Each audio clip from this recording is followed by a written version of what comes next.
going on, guys? So today I'm going to be setting up a bioactive enclosure for my leopard gecko. This right here is my Max No Leopard Gecko, which actually doesn't have a name yet. If you guys want to leave some suggestions in the comment section, please go ahead and do so. But yeah, let's just go ahead and start with the enclosure. So here are the things that I'm going to be using today.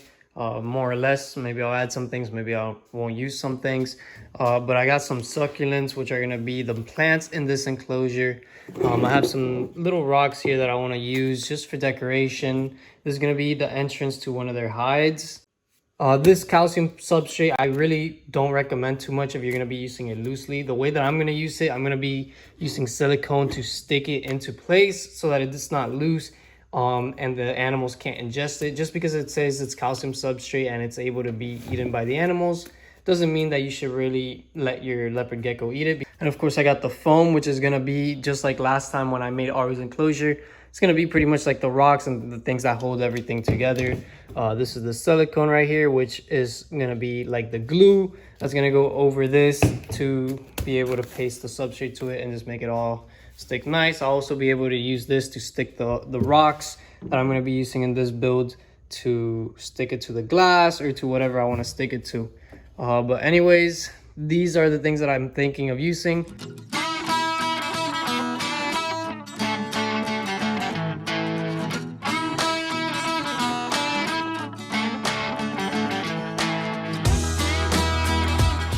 This was the first step right here, and with the foam I pretty much just molded how I wanted the substrate to look. So you can see it's a little bit more raised here and there's little holes. So for example, this hole right here is going to be the humid hide where I'm going to fill this up with sphagnum moss and it's going to be moist, and there's going to be a little rock that's going to be covering it up so that they could go in there. Over here I'm going to have a small plant.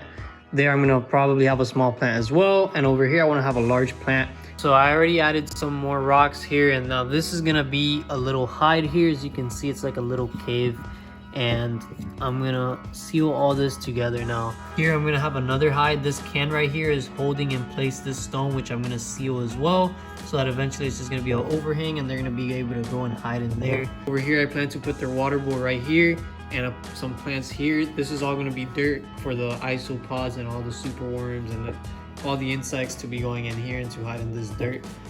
And over here is going to be their hide, like I mentioned earlier. It's going to be full of sphagnum moss in here, and it's going to be moist, and it's going to have a rock over the edge here.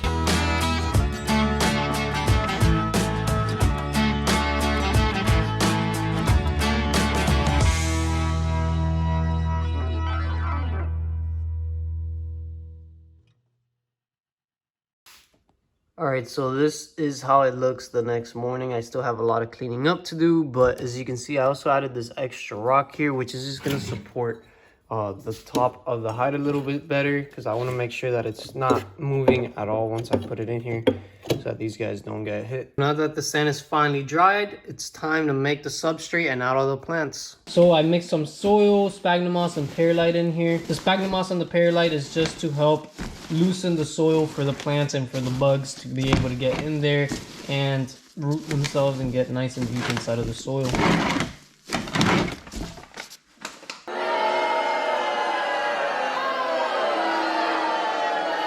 Here is the terrarium after it's finally set up with all the plants and the substrate and the hides. So as you can see, this here is a solid bottom. It's not actually sand. I just want to leave this enclosure how it is now for like another couple days to make sure it's all nice and dry, and everything that I put in here is 100% dry and it's not going to be having any toxins for the animals. After that, I'll put in the cleanup crew, and once I do that, I'll put in the geckos a little bit after. The enclosure is now tinted and looks much nicer. So you can see now these guys aren't going to be able to look into the other enclosure, so they wouldn't be stressed out by other animals, and you're not going to be seeing all the nasty substrate and the foam that was down here. All you see is a nice clean enclosure.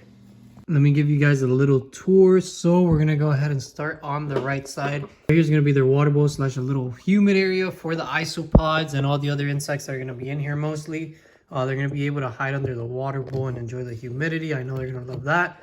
And there's going to be a few plants growing here. I put some of the succulent cuttings in here so that they will grow, and hopefully they'll be nice and plump there in the future. I also put some little baby succulents here But let's go ahead and go this way because we're going to start on the right side. Right there, it's just a little decoration. It's a little rock that I thought would look cool in that corner, and I like how it looks a lot. The skull is the entrance of the cave. We're going to get to that in a second. But over there, we got another succulent, which I thought looked really nice in that corner. So it was a nice big succulent, and I feel like that corner is the only spot that would really go well because it's not drawing too much attention back there, and it's looks just right. And the other thing that I wanted to keep in mind is that I want to see the animal that's in here, which is why I offered them that hide over there. We'll get to that in a second. But anyways, this skull here is the entrance of their cave, one of their first hides, which is just going to be one of their normal dry hides. I put this little rock here because I thought that would look cool. But anyways, we could move this skull out of the way. We could even move this part out to see the entire hide back there. As you can see, it's pretty deep, and I hope these guys will enjoy it. And back there, I threw another succulent because I just wanted something in the middle because I feel like just the wall was a little bit too bare. And hopefully they'll start growing out towards the sides as well. All right, and this right here is just pretty much an empty area, so I'm not gonna have anything there really. This is probably just where I'm gonna, you know, feed them and stuff. For them, I've usually been using these types of bowls. I'm not really sure what I'm gonna use as a food bowl here. Probably gonna put something in here, maybe like a plastic thing that I could just put in here with bugs and take it out when they're done. But I'm not sure. I'll figure that out. Unless I can find a cool way of putting it in here, I'll probably just use a little plastic temporary one, which is what I do for a lot of my animals. But anyways, here comes their next hide. I wanted them to have an area that I could see them as they hide. So I created this in hope that they will be, you know, sleeping in there, and I'll be able to see them as I look into this enclosure. Although if I look in there, I should be able to see them as well.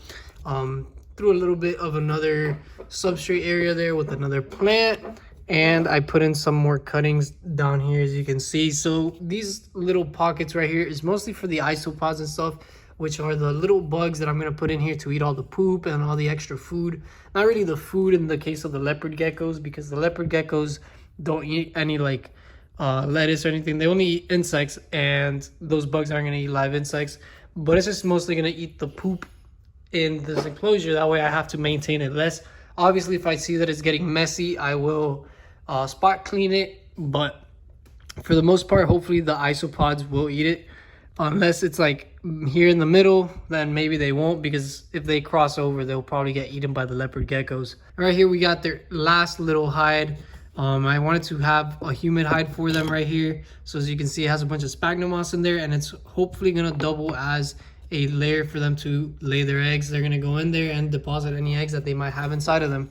But anyways, this is the enclosure right here. Now let's go ahead and put in the leopard geckos. But before we do that, we're gonna go ahead and put in some isopods. So the ones I'm gonna be using for this project are gonna be some dairy cow isopods, which you guys are actually able to find on shadowsreptiles.com. If you are interested in getting yourself started with a little colony, you could order it on there. In the next video, I'm gonna be showing you how to set up your own colony of isopods so that you could breed some to be able to put into all your bioactive enclosures. So I'm gonna go ahead and put these isopods right in here in the moist area, because I feel like this is the part that they're gonna thrive the most. Let's go ahead and pour them all in here. Come on. And there we go. And they'll probably go ahead and start their own little colony here in this enclosure. So that's a pretty cool thing about them. They will breed really fast, and you just need a couple to get the colony started. Well, as long as these survive long enough to start the population. Although, as you can see, they all hid pretty much instantly, and it doesn't look like there's any of them around other than the one that's hiding down there. But it's probably not going to be very easy for the leopard geckos to find them anyways. Here is the man that's going to be the owner of this new home right here. Looks like he's eager to go in. Go ahead, buddy. So let's see what his initial reaction is going to be. Let's see where he goes. So this is my Max No leopard gecko. He is a male. He does not have a name yet. So if you guys want to leave any name suggestions, make sure you go ahead and leave it in the comments. Now it's nighttime, so I'm going to go ahead and turn off all the lights in a little bit and see how this guy's going to settle in. Right here, I have his girlfriends, which came out to explore it. Yeah, that man's just chilling up there, and I'm hoping that they like that spot up there. Hopefully they'll be chilling there a lot, because I would love to see them here. And I'm hoping this guy doesn't trample the plants too much. I'm sure he's just going to be walking around like that for now, because he is exploring the enclosure. Looks like he's about to go into the hide. Maybe not. He's just going to go behind the skull.